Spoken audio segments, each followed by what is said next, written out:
Hello everyone, welcome back to the channel. Today let's talk about real estate. So, for the longest time, you have been told that buy a house or a flat as soon as you can or as soon as you start earning. But have you noticed something, a little bit of change lately?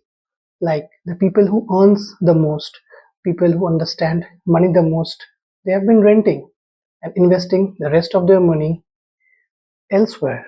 So, today let's talk about why renting might be the best finance decision ever. Let's go.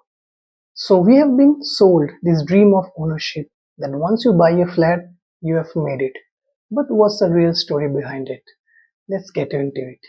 So, suppose you're trying to buy a flat, let's say of 70 lakhs in Newtown or Rajarhat area in Kolkata, but bank will finance only 80% or maybe 90% of it, but the rest of the money in cash.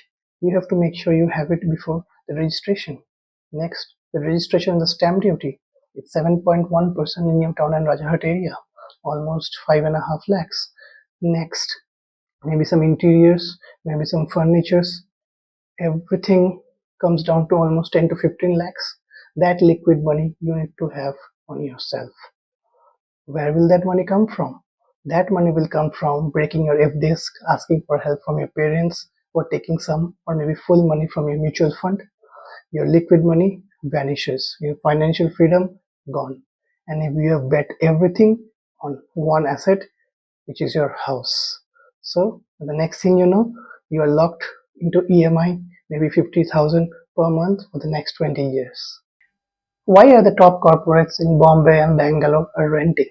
Because renting keeps them flexible. They can move, upgrade or downgrade based on their life and work.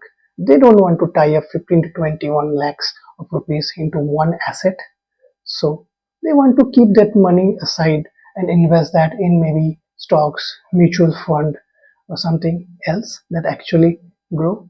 So let me ask you, would you rather pay 20,000 in rent and invest the rest of the money in stocks and mutual fund assets that actually grow, or you rather pay 40 to 55,000 for your home loan and hope that your flat value appreciates in the next 15 years? Which one would you do? Let me know in the comment section. So let's crunch some numbers right now. So you're ready, you're buying a flat. The flat value 70 lakhs. Upon that, you need to pay EMI maybe for the next 20 years, 55,000 more or less. Along with that, every month maintenance or maybe some repairs, extra 5,000. Total EMI for the next 20 years, close to 60,000. But if someone else who is renting maybe a nice 3 BHK in Newtown or Rajarhat, you will get around 30 to 32,000, and with that within that 60,000 you're left with almost half of the money, like another 30,000 you're left with if you're renting.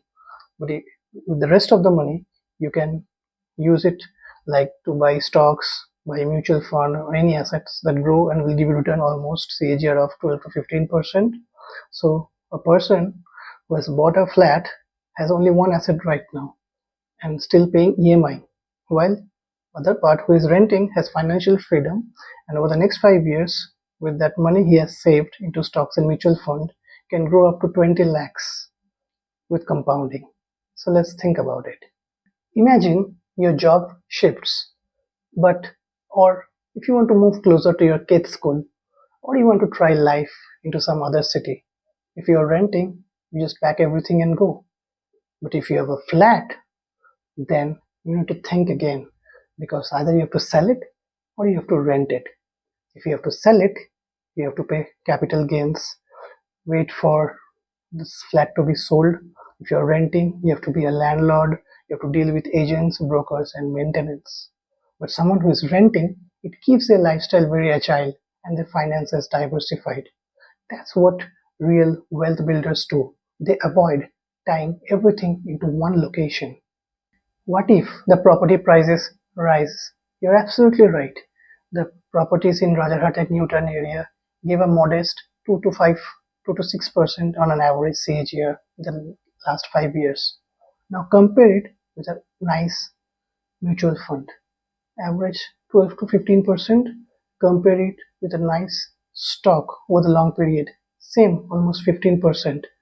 You are not just chasing appreciation, you're also sacrificing your liquidity and financial freedom.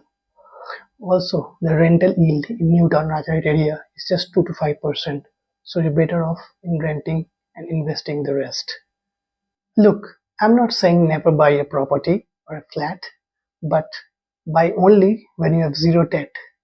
You have 30 to 40% of the flat's value in cash. You're sure that you'll be staying in that same city for the next 10 plus years. You have your invested money running somewhere else. But until then, you rent smart, invest smarter. So the next time if someone asks you or tells you that renting is a waste, ask them how much they're spending on taxes, maintenance, repairs, and interest in home loans, and how much they're missing out on lost opportunities. If the top financial and business experts are renting, they're not confused. It's just that they know how the money works. If this video gave you a new perspective between renting and buying a flat, let me know in the comments section. You're renting or buying in 2025. Hit that like button and subscribe to the channel. Until then, think smart, rent smarter.